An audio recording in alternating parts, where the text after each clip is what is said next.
Union పిలుపు మేరకు తమ కనీస వేతనాలు పెంచాలంటూ చలో విజయవాడ కార్యక్రమానికి వెళ్లిన అంగన్వాడీ కార్యకర్తలను అక్రమ అరెస్టు చేసిన పోలీసు తీరును నిరసిస్తూ కొండపి ఐసీడీఎస్ ప్రాజెక్టు పరిధిలోని జరుగుమల్లి, మర్రిపూడి, పొన్నలూరు మండలాల అంగన్వాడీ టీచర్లు, ఆయాలు, కొండపి సెక్టార్లోని అంగన్వాడీ వర్కర్స్ కొండపి ఆఫీసు నందు నిరసన ర్యాలీ నిర్వహించారు. పొన్నలూరు మండలం ఎస్ లక్ష్మీ ప్రసాద్, పొన్నలూరు మండలం వి మల్లేశ్వరి మాట్లాడుతూ పాదయాత్రలో భాగంగా ఇచ్చిన హామీలన్నీ వెంటనే నెరవేర్చాలని, అక్రమంగా అరెస్ట్ అయిన మహిళా అంగన్వాడీని టీచర్లపై కేసులు లేకుండా వెంటనే విడుదల చేయాలని డిమాండ్ చేశారు. అనంతరం ఐసీడీఎస్ ఆఫీసు ముందు మానవహారం నిర్వహించారు. మాది కొండే ప్రాజెక్టు, పొన్నలూరు మండలం మాది. మేము గత ప్రభుత్వంలో కూడా 42 రోజులు ధర్నా చేశాము. అప్పుడు కూటమి ప్రభుత్వం మీరు న్యాయమైన డిమాండ్స్ చేస్తున్నారు, ఈ డిమాండ్స్కి మా మద్దతు ఎప్పుడూ ఉంటుంది, మేము అధికారంలోకి వస్తే మీ జీతాలు వెమ్మటే పెంచుతామని హామీ ఇవ్వడం జరిగింది. కానీ అదే ఈరోజు ఈ కూటమి ప్రభుత్వం వచ్చాక మా డిమాండ్స్ అన్నీ మేము ముందుగానే ఒక సార్వత్రిక సమ్మె అనేది ముందు చేసామండి. మొన్న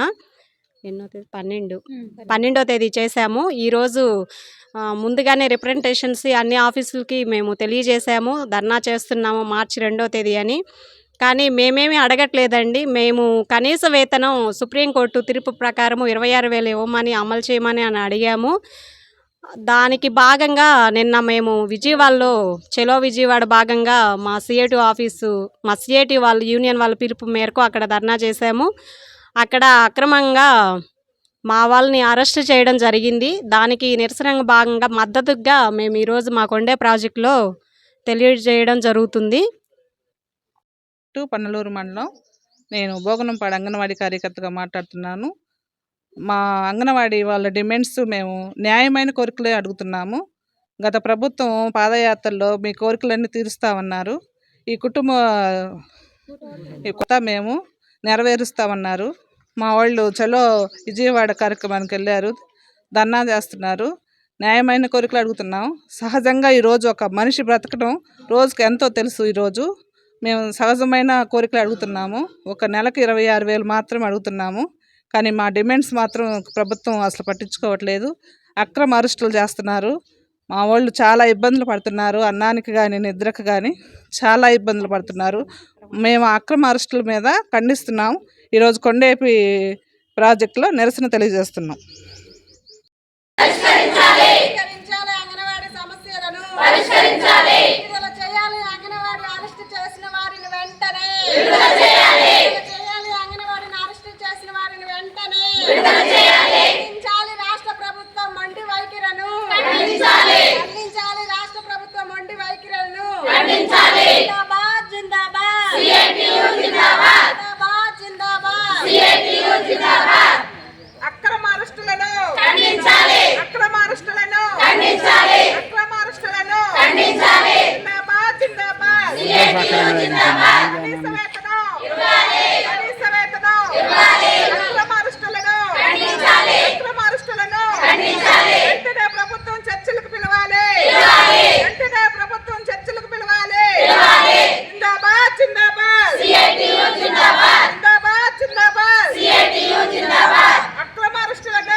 ఇవ్వాలి.